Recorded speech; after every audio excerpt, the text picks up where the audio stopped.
Excellency, thank you for having us share moments about your experience in Nigeria, bilateral relations with Nigerian prospects for improving that. First, can you share with us how long you've been an ambassador and your experience with Nigeria?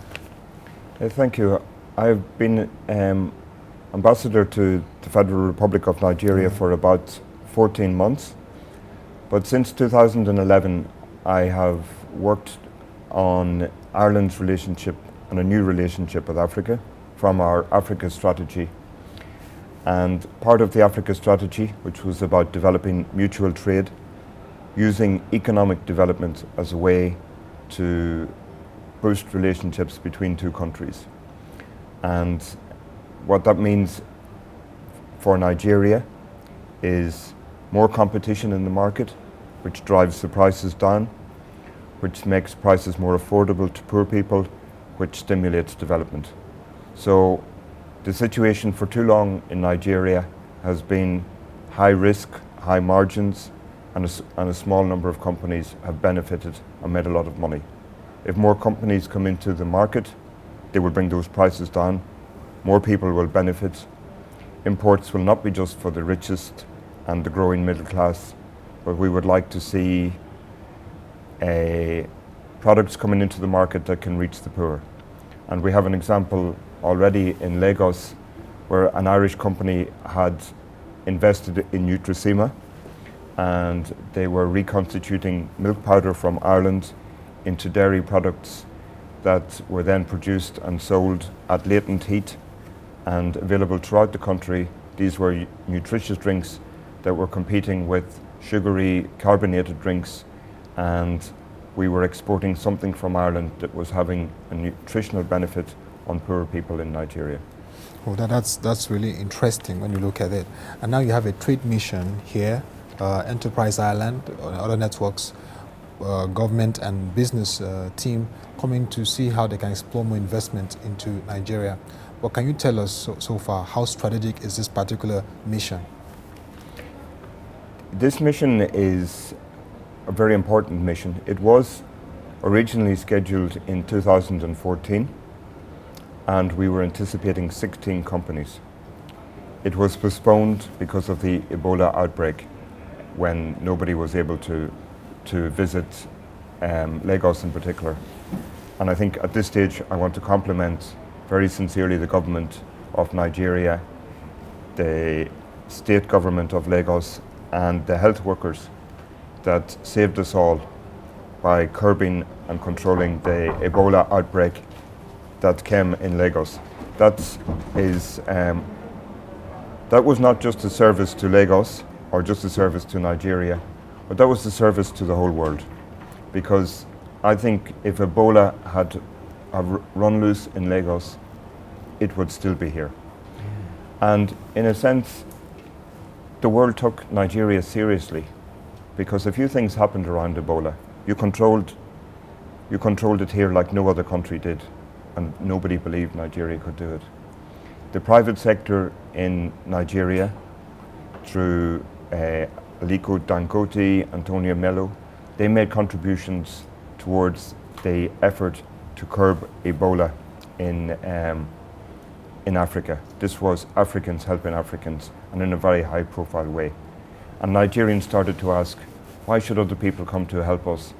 We can help ourselves.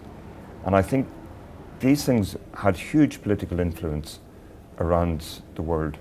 And it was the start of people starting to take Nigeria a little more seriously. Then we had the elections, where the democratic process, and I was involved in monitoring those elections. I was in Abuja and I was in Enugu. I saw how people stood in the sun with great dignity to make their voice heard, to use their democratic right, and they changed the government because they wanted change.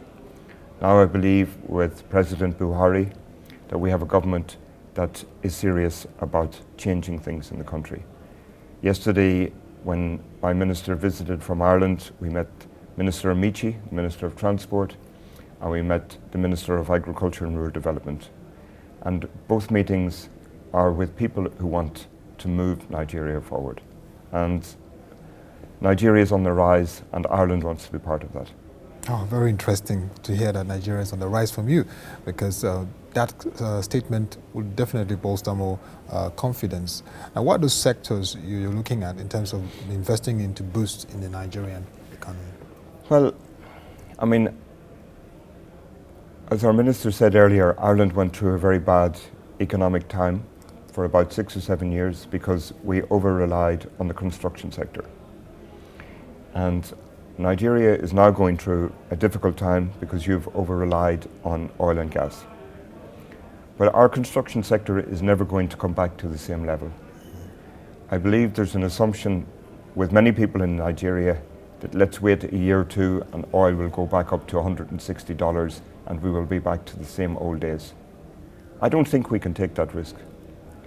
And I believe very strongly with the minister and with the president that diversification to agriculture is how you develop your country.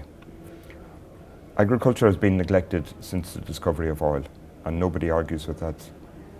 Nigeria used to feed itself. People often say to me that they only think of Nigeria through the books of Chinua Achebe, and there's all those food ceremonies in those books, pounded yam, the whole importance of local food in the village. And now, you know, that is getting lost because people were importing rice and other foods. We have to get back. If the country is always going to be poor if it cannot feed itself. So I think we will be part of that. We know how to build a food sector. We don't have the expertise in tropical crops, but that's not difficult. You can get the technology in to grow the crops. It's getting the marketing right, the storage, finding out where you have the comparative advantage. You have lost a lot of the oil industry to the Far East. Malaysia now has taken a lot of that and intensified, but those things can come back. And I think that will stabilize the economy. And then if the oil price goes up again, that can pay for infrastructure development, which is much needed in other parts of the country. But also, I think what we've learned from the oil industry in Nigeria is it has not reduced poverty. It has not created a wealth that can be easily redistributed. Agriculture is the only way to get food down to the rural areas. Or not to get food down, but to get food production down so that poor farmers can have a surplus that allows them, for the first time, to have enough cash to put their children to school. And I think, you know, the cost of doing nothing is more important than trying to calculate how much you can make from agriculture compared to oil. If in 5 years' time we haven't done anything for agriculture and the oil price is still low, we will have a crisis, a real crisis. Wow. It's interesting because this has been the narrative of divesting, and we have Ireland coming to assist. Now let's look at the issue of businesses, because Nigeria is also a potential when it comes to SME business growth. And we know that Ireland has an interesting story. We see Enterprise Ireland here. Financing and access to capital is a major challenge for SMEs in Nigeria. Now for Ireland, you've experienced this. How did the government tackle this, and how can we take this as a learning point to a Nigerian government?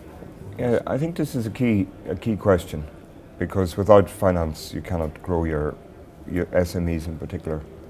But we had a meeting earlier today with some of the banks in Nigeria. The interest rates are very high, but they reflect risk. And I think what has to happen is risk has to be lowered. As the Minister said, in Ireland, over 60% of the loans from banks are to agriculture, because agriculture, supported by strong government policies, the banks see it as low risk. 60% of the loans are to agriculture? At the minute from our banking sector. Yes. So you know that farmers have the technology, they have the capacity, they own their own assets. If they get a good harvest, they repay their loans. And that stabilizes the economy. The government has the right policies in place to take the bumps out of the road, because agriculture is seasonal. Every year is different. If you get 4 bad years, you will get one or if you get 4 good ones, hopefully 2 bad ones, you need to have a flexible financing mechanism. The situation in Nigeria is not one that government can fix. It needs to be fixed by the private sector, and perhaps competition is one of those issues. But it's about reducing that risk, and I think everything is about reducing risk in Nigeria.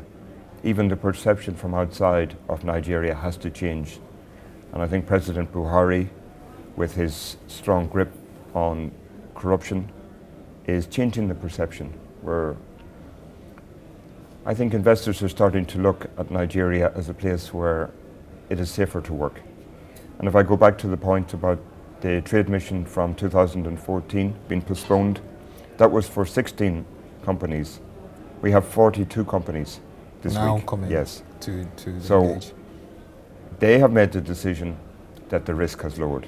They've made the decision that Nigeria is a good country to come and trade and invest in.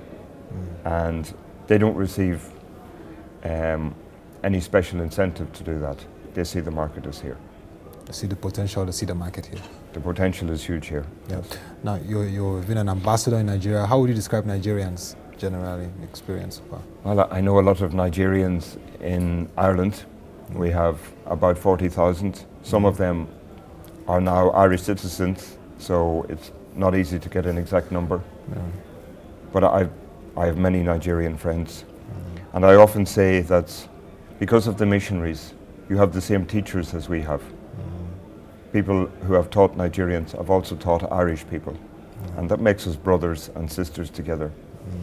Sometimes we also joke that we have been reared on the same diet because we also drink Guinness. And I think Irish and Nigerian people have a lot in common. Nigerian people are hardworking. If they're well paid, they work very hard. And I know this from, they're very loyal. We have some of the longest serving people in any embassies in the world are in our team in Nigeria. And they're very loyal to their own country, but also to do the job, and they're very faithful. And then on a lighter note, as we round up, what is your best Nigerian delicacy? Am I allowed to say Guinness? Nigerian Guinness. Oh, I enjoy the food here. The pounded jam. Wow. And the jollof rice. Okay. But I think it's eating with people and enjoying with people. Yeah. And I suppose if I want to finish, maybe if I can use an African saying about the agricultural opportunities here. Yeah. In Africa, they say the best time to plant a tree is 20 years ago. The second best time is now. Wow.